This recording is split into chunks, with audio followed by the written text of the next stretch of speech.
ایک خاص مقصد کے تحت پانی کی ندیوں کے پاس لگایا گیا۔ یہ تو راست بازوں کی بات ہے، لیکن شریر اس گھاس کی مانند ہے جو جلد مرجھا جاتی ہے، یعنی کہ ان کے پاس استقلال یا پائیداری نہیں ہے۔ لیکن جہاں تک زمین کی بات ہے، کاٹ ڈالے جانے کا ذکر اس زبور میں 7 مرتبہ ہوا ہے۔ اس زبور میں 7 بارش کا ذکر کیا گیا ہے، سو تمام شریر ہلاک ہوں گے، لیکن مقدس ایماندار دیندار اس کی بادشاہی کے وارث ہوں گے، جس کی بنیادیں ہلائی نہیں جا سکتی، یہاں اور ابدیت میں بھی۔ صحیح، جیسا کہ آپ نے بتایا کہ کاٹ ڈالے جانے کا تذکرہ شریروں کے لیے اور میراث کا تذکرہ راست بازوں کے لیے کیا گیا۔ شریر کاٹ ڈالے جائیں گے جبکہ وارث راست ہوں باز گے۔ وارث ہوں گے۔ دعوت یہ ہے کہ خداون پر توکل کر اور نیکی کر، ملک میں آباد رہ اور اس کی وفاداری سے پرورش پا، خداون میں مسرور رہ اور وہ تیرے دل کی مرادیں پوری کرے گا۔ شاید اس ربائی میں سب سے مشہور بات یہی ہے کہ خداون میں مسرور رہ، تو وہ تیرے دل کی مرادوں کو پوری کرے گا، لیکن ہم غور کر سکتے ہیں کہ یہ زنجیر کی ایک کڑی ہے، اور اس سے پہلے بھی کچھ کڑیاں آتی ہیں، جیسے کہ خداون پر بھروسہ کرنا، نیکی کرنا، ملک میں آباد ہونا، وفاداری سے سیر ہونا۔ خداون میں مسرور ہونے کا کیا مطلب ہے؟ دیکھیں بھائی، میں یہاں پر یہ کہنا چاہوں گا، خدا پر بھروسہ کرنا مقدسین کی پہچان ہے۔ مقدس وہ شخص ہے جو بھلائی کرتا ہے اور وفاداری کو دوست رکھتا ہے۔ مقدس سے مراد خدا کے سب فرزند ہیں، خدا نہ کہ ایمانداروں کا فرزند خاص طبقہ۔ نہیں، دیکھیں یہ بات کہ خدا کے کچھ فرزند تو مقدسین میں سے ہیں جبکہ باقی نہیں ہے، یہ بائبل کی نہیں۔ جو کوئی مسیح پر ایمان رکھتا ہے، مسیح اس کی حکمت، راست بازی، تقدیس اور نجات بن جاتا ہے، سو یہ ایک ایماندار ہے۔ اور یہ دیندار مقدس جو خدا سے ڈرتا ہے، جو خدا سے پیدا ہوا ہے، اس کی کچھ صفات ہیں، جیسے کہ خداون پر بھروسہ رکھنا، بھلائی کرنا اور وفاداری کو دوست رکھتا ہے۔ اور خوبصورت بات یہ ہے کہ وہ خداون میں مسرور رہتا ہے، خداون میں لطف اندوز ہوتا رہتا ہے اور اس کی دل کی مراد پوری کرتا ہے۔ یعنی کہ وہ یہاں پر یہ کہنا چاہتا ہے کہ میں اپنے کاموں میں مسرور نہیں بلکہ خداون سے محظوظ ہونے میں مگن رہتا ہوں، اور خدا ہی وہ مہیا کرے گا جو وہ جانتا ہے کہ میری ضرورت ہے۔ صحیح، ہم ایک وقفے کے بعد مہمانوں کے سوالات کے ساتھ حاضر ہوں گے۔ ناظرین، ملتے ہیں ایک چھوٹے سے وقفے کے بعد، ہمارے ساتھ رہیے۔ عہد قدیم میں خدا ایمانداروں سے دنیاوی اور مادی سرفرازی کا وعدہ کرتا ہے، لیکن اس نے نئے عہد نامے میں ایمانداروں سے یہ وعدہ نہیں کیا۔ ہماری امید آسمانی ہے، نہ کہ زمینی، جو ان پرانے لوگوں سے مختلف ہے۔ اس وقت ایک شخص دیکھتا تھا کہ شریر کی فصل کو پانی دیا جا رہا ہے، وہ بڑھ اور پھل پھول رہی ہے، جبکہ راست باز اس وقت مصیبتوں سے گزر رہا ہے۔ اس لیے داؤد اس نتیجے پر پہنچا، جس میں زبور 37 میں آصف بھی پہنچتا ہے کہ ایک روز شریر سبزے کی مانند کاٹ ڈالا جائے گا۔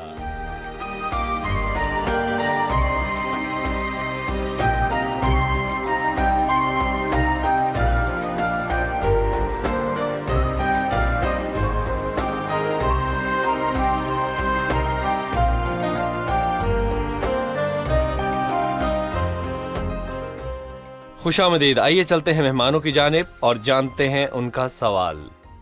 چوتھی آیت میں لکھا ہے، خداون میں مسرور رہتے وہ تیرے دل کی مرادوں کو پورا کرے گا۔ کیا اس سے مراد یہ ہے کہ جو کچھ میں خداون سے مانگوں وہ مجھے دے دے گا؟ کیا اس کا مطلب یہ ہے کہ جس قسم کی چیز میں خداون سے مانگوں گا وہ دے دی جائے گی؟ ایک شرط ہے اور اس کا نتیجہ ہے، بتائیے۔ خداون میں مسرور ہے، یعنی دیندار اور ایماندار جو خداون سے پیدا ہوا ہے، تو میں کہوں گا کہ وہ گناہ یا دنیا کی شہوتوں میں مسرور نہیں ہوتا، بلکہ وہ خداون میں مسرور رہتا ہے۔ اس سے ہمیں مسیح کی یوحنا 15 میں کی گئی بات یاد آتی ہے، اگر تم مجھ میں قائم رہو اور میری باتیں تم میں قائم رہیں تو جو چاہو مانگو تمہارے لیے ہو جائے گا۔ جو شخص خداون میں سکونت کرتا ہے اور اس کا کلام اس میں ہے، وہ کیا چاہے گا؟ وہ شہرت کا، دنیا کی شہوتوں کا، دشمنوں سے انتقام کا طلبگار نہ ہوگا۔ اگر خداون مجھ میں قائم رہتا ہے اور میں اس میں، تو تب میری تمام خواہشات اور تمام تمنائیں بھی پاک ہوں گی۔ مطلب جو کچھ آپ چاہیں گے وہ آپ کو ملے گا اور وہ پاک ہوگا۔ اگر آپ خداون میں مسرور ہوں گے تو آپ کے دل کی مراد بھی خداون کے مطابق ہی ہوگی۔ یہ باتیں خدا سے محبت کو ظاہر کرتی ہیں اور آپ کی مرادیں پوری ہوتی ہیں۔ جی ٹھیک ہے۔ 5ویں آیت میں وہ ہمیں دعوت دیتا ہے اپنی راہ خداون پر چھوڑ دے اور اس پر توکل کر، وہی سب کچھ کرے گا۔ وہ تیری راست بازی کو نور کی طرح اور تیرے حق کو دوپہر کی طرح روشن کرے گا۔ مجھے بتائیے کہ خداون کس طرح میرا دفاع کرتا اور میری راست بازی کو ظاہر کرتا ہے جب میں خاموش رہتا اور بول نہیں سکتا اور خداون پر بھروسہ کرتا ہوں۔ اپنی راہیں خداون پر چھوڑ دے اور اس پر توکل کر، وہی سب کچھ کرے گا۔ وہ تیرے حق کو دوپہر کی طرح روشن کرے گا، اور دینداروں کو اپنے دفاع کی زیادہ فکر نہیں کرنی چاہیے، اور اگر اسے خود کا دفاع کرنے کا موقع ملے تو کوئی بات نہیں، اور اگر اس کے ساتھ ظلم ہو تو اسے خدا پر بھروسہ کرنا ہے۔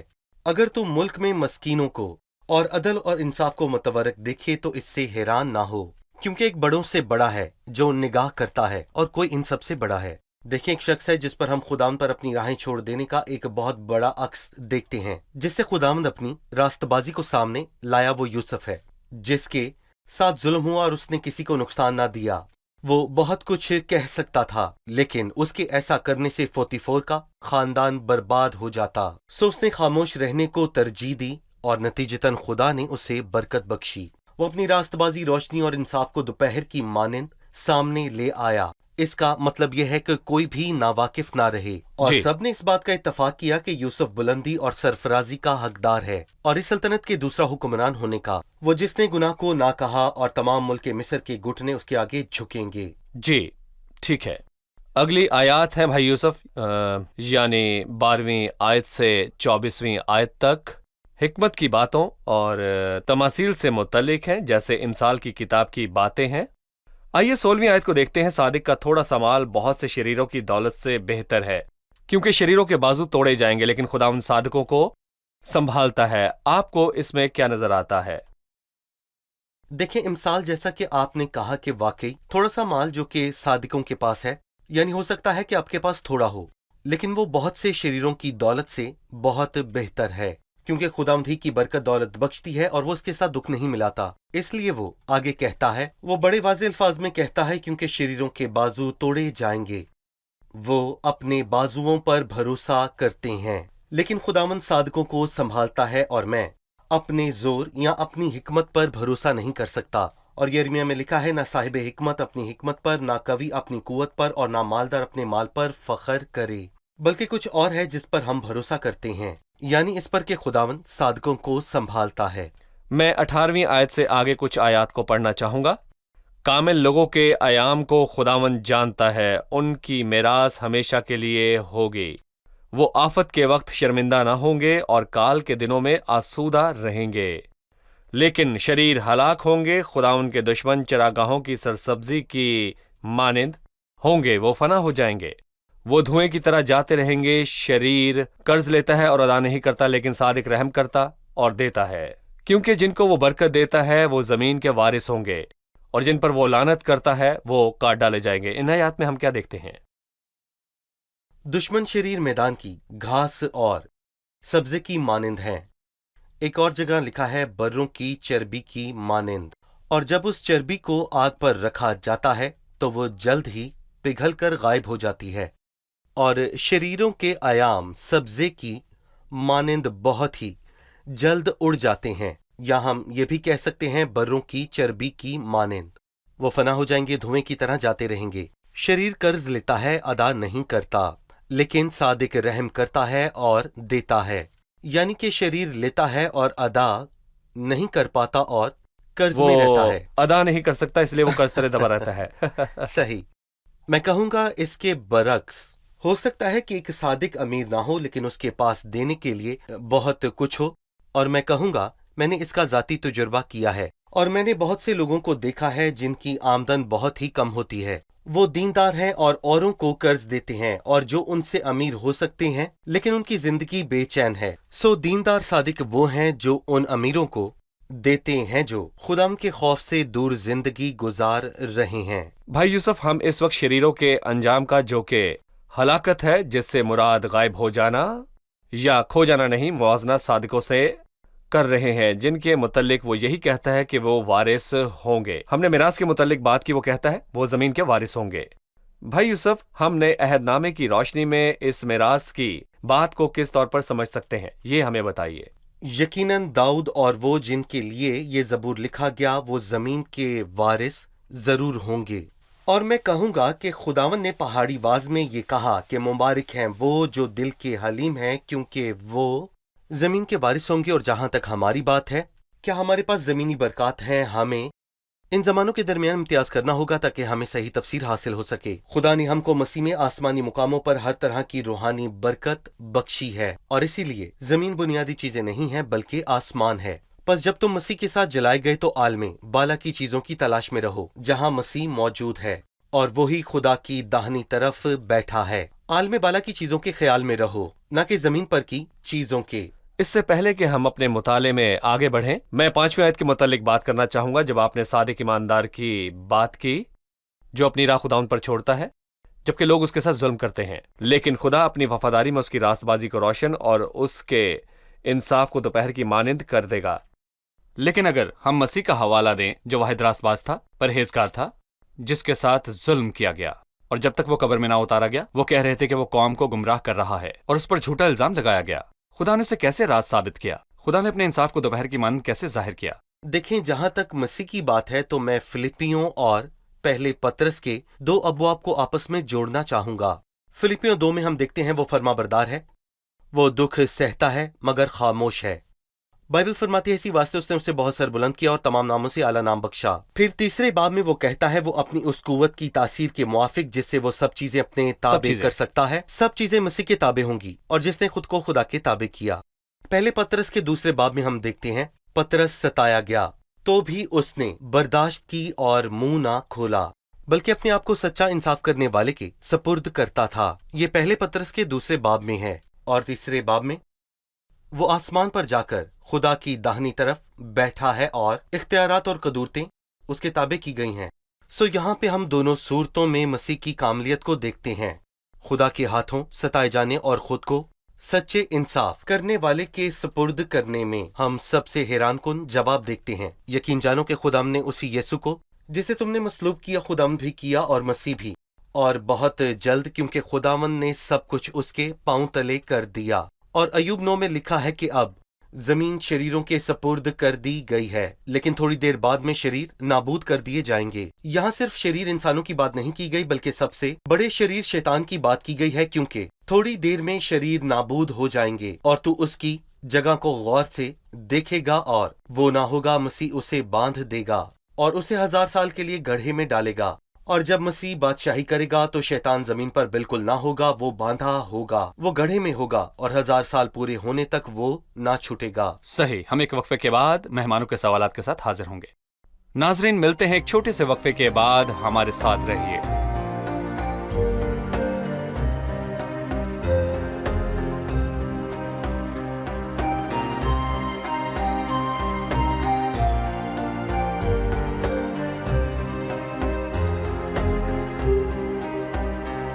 خوش آمدید، آئیے چلتے ہیں مہمانوں کی جانب اور جانتے ہیں ان کا سوال۔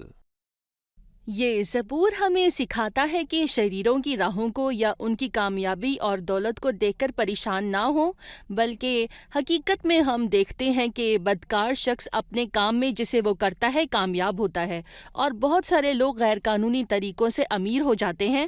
ناممکن ہے کہ یہ سب کچھ دیکھ کر ہم پریشان نہ ہوں، اور خاص کر کے جب ہم ان کی کامیابی اور دولت کو دیکھتے ہیں جو انہیں ملتی جاتی ہے۔ صحیح بھائی، یہ سوال واضح ہے۔ میں کہوں گا جی۔ کہ بائبل اسی لیے کہتی ہے کہ بدی کرنے والے پر رشک نہ کر۔ اگر یہ بات سمجھنے میں آسان ہے تو پھر اور کچھ کہنے کی ضرورت نہیں۔ جی، شریروں کی کامیابی کے نتیجے میں ہمیں 2 باتیں نہیں کرنی، جس سے یہ زبور ہمیں خبردار کرتا ہے۔ لکھا ہے ہمیں بدی کرنے والوں پر رشک نہیں کرنا اور قہر سے بازا اور غضب کو چھوڑ دے۔ یہ 8ویں آیت ہے۔ کبھی کبھی ہم قہر آلودہ ہو جاتے ہیں جب ہم دینداروں کو دکھ اٹھاتا دیکھتے ہیں، لیکن 35ویں آیت میں لکھا ہے، اور جب ہم پڑھتے ہیں تو ہمیں جواب ملتا ہے۔ اس میں ہمیں آج کے دور کا جواب ملتا ہے، جب ہم دیکھتے ہیں کہ کچھ بڑے لوگ جی۔ تھے جو بعد ازاں کھو گئے۔ 35ویں آیت، میں نے شریر کو بڑے اقتدار میں اور ایسے پھلتے دیکھا ہے جیسے کوئی ہرا درخت اپنی اصل زمین میں پھیلتا ہے، لیکن جب کوئی ادھر سے گزرا اور دیکھا تو وہ تھا ہی نہیں، بلکہ میں نے اس کو ڈھونڈا تو وہ پر تھا ہی وہ نہیں۔ نہ ملا۔ کامل آدمی پر نگاہ کر اور راست دیکھا۔ باز کو دیکھ، کیونکہ صلح دوست آدمی کے لیے اجر ہے۔